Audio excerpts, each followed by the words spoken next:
Hello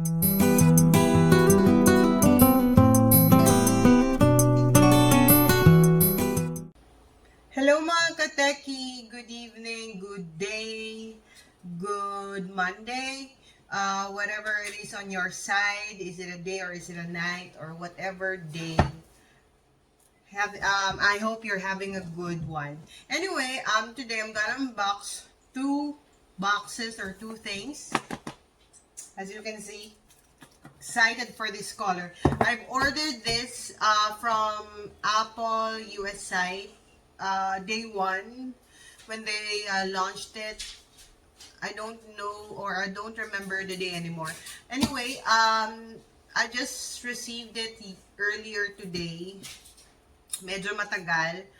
I was not prepared to wait that long. And so I got it on my other video, as you all know, this color, the silver. But most of them called it white because it's like white, not silver. But on the side, it's silver. Anyway, so I'm gonna unbox this green, the midnight green. This is the new color for the iPhone lineup. So excited. Let me check how good it looks outside of these boxes. Also guys, on this video, I'm also gonna announce the winner of this blender. Hamilton Beach single serve blender. Finally, it's the numbers for the comments is like around 20 or less lang. So malaki ang chance nyo na manalo. So just watch out for the last part of this video for the announcement. So advance congratulations na agad dun sa mananalo. Anyway, so what I have here again is the midnight green. Specifically the iPhone XS Max Pro and both of them, and the iPhone 11 Pro, both on midnight green, both on 512 gigabyte. So nothing, I already took off the plastic cover kasi medyo alam niyo naman the last time nahirapan ako. What I can see here is the model of this unit or a variant from the US is A2160. And if I'm not mistaken, the model, wait, let me check. The model number for the Hong Kong variant, yung silver ko, is A2217. The Hong Kong variant is dual SIM slot. And this one, the US variant, is dual SIM eSIM. So, you have to go to Globe or Smart, kung ano man ang network nyo, to have the eSIM activated and have it working on your iPhone. Anyway, so let's unbox this. Yun na nga, tinanggal ito yung plastic. Okay. Ito na siya agad. So, sa lighting ko, para siyang gray, na black, na dark blue. But in actually, it's like mossy green, mossy dark green. Ganun ang datingan. Of course, maganda dahil this is a new color for the iPhone lineup. Una kong in-unbox is this iPhone 11 Pro. So let's set aside the phone, the phone itself. The usual, like my other unboxing. So paperwork, manual. So of course, the difference with this box is in English na agad yung manual. The other one, the Hong Kong variant, of course may Chinese pa siya. Ejector pin,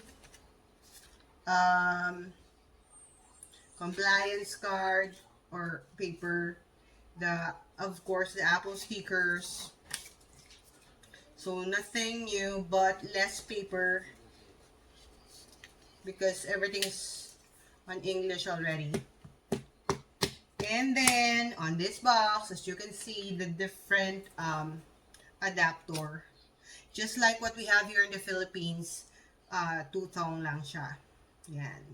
Yung yung sa Hong Kong is 3 tong kasi international plug. But of course, USB Type-C yung port. Kasi yun yung dulo ng cable natin. So, the earphones na USB Type-C na, the lightning na rin yung dulo. And then the cable, USB Type-C on one side and lightning on the other side. So, fast charger. Hindi ko lang makita yung input or output nitong adapter na to. It's 100/240 volts. 0.5 ampere ba? 5 volts, okay, 5 pa rin. Katulad pa rin ng maliliit na adapter before ng iPhone. So, if you want the fast charging feature to really work, buy a new adapter or the upgraded one from Apple Store. Here in the Philippines, from PowerMac, iStudio, or any Apple authorized resellers. So, going back to the phone itself, the sides, para siyang dark gray. I'll have it side by side with my silver para makita niyo yung difference. On top is the silver one, and on the bottom is the midnight green. So, parang mas glossy siya. I'm using Note 10 front camera for this video. Yan. Para siyang dark gray or dark blue yung size, diba? Ito silver na silver. See? One white and one midnight green. Yan. This one is again the iPhone Pro. Ito yung I have here my iPhone XS in gold. So side by side lang ng tatlo. Para makita niyo yung difference nila sa side. See? Silver, midnight green, and gold. Yeah.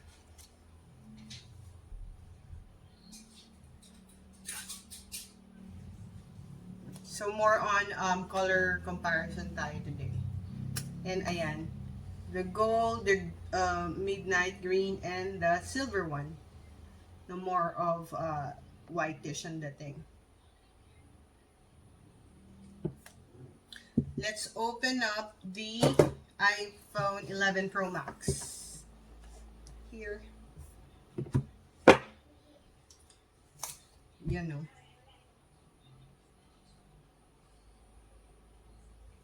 Ang ganda in fairness. New color talaga laging exciting, diba? So, of course, the paperwork and everything you have inside the usual. And side by side, for the size itself, as you can see, yan ang size difference nila. Medyo malaki. I'm very comfortable with the smaller one. This is the 5.8, if I'm not mistaken. The iPhone 11 is 6 inches, and this one is 6.5, if I'm saying this right. So, let's try to open it and check yung screen difference. Kung malaki ba. Some people very comfortable na sila sa ganitong kalaking iPhone. Kasi bukod sa, of course, yung battery capacity mas medyo malaki kumpara dito sa maliit. Yung screen, lalo kung wala silang phablet sa bahay or tablet, okay na to. Ito na yung phablet nila. Hindi na nila kailangan ng tablet. Ayan. Hola! So, the screen difference is what I can say about it. Hindi naman siya ganun laki, diba? But of course, for some people, lalo na yung mga gamers, malaking bagay yun. Malaking bagay yung screen size nila. So, besides the screen, the battery capacity, more or less yun lang naman eh.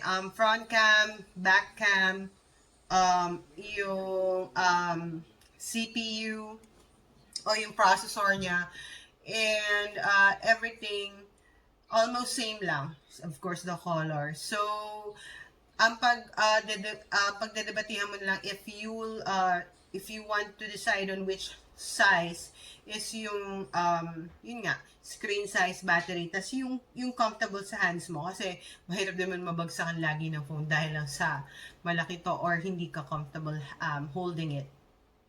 So I also have here the iPhone XS Max in space gray color. As you can see, it's more of a dark, but makintab siya eh, no? To kasi, on the hands, gloss, at matte siya. So, this one's glossy and this one's matte. Ayan. Tapos, dito nyo makikita yung pagka-green nitong isa.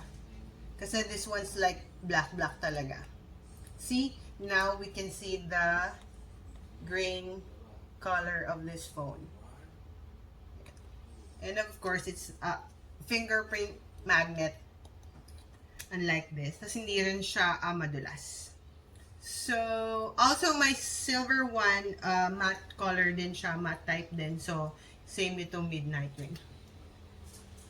On the side, wait. On the side, the top one is the space gray. And the one at the bottom is the midnight green. Medyo pansin din, lalo kung na-i-strike ng light. Wait. Yan. Sorry if I cannot show it to you. Pero kung titignan nyo mabuti, kita naman yung pagka-green niya. Yan. Let me see. Sensya na, hiniram ko na. So, ayan. So, this one's green, this one's the black one. Space gray, to be exact. So, if you have to decide which color feeling niya, anong maganda? The midnight green, the space gray, more or less, ganito rin naman yung space gray nung bagong model eh. Tapos,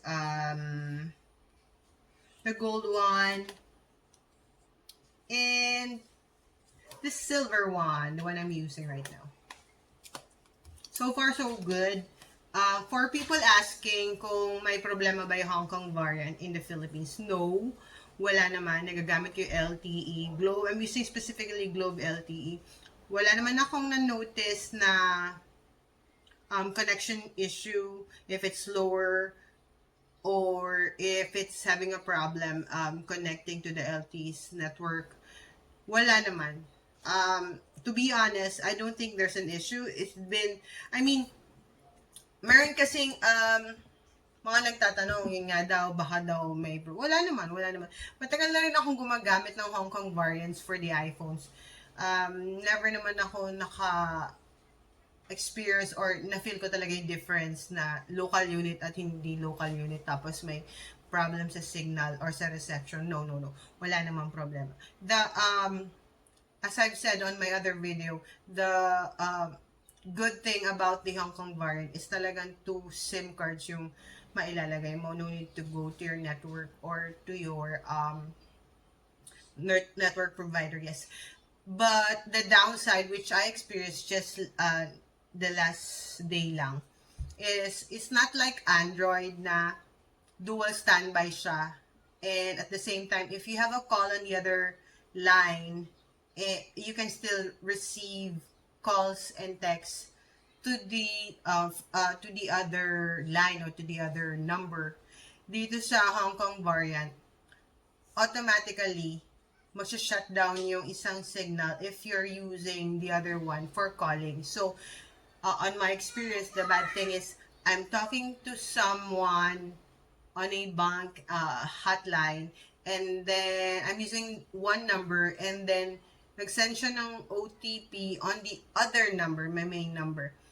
And it's disabled. So, yun nga, wala akong na-receive. Sinabi ko rin sa kanya na I cannot receive what you sent kasi it's disabled. Although I'm using a dual SIM phone, because I'm talking to you, the other one is disabled.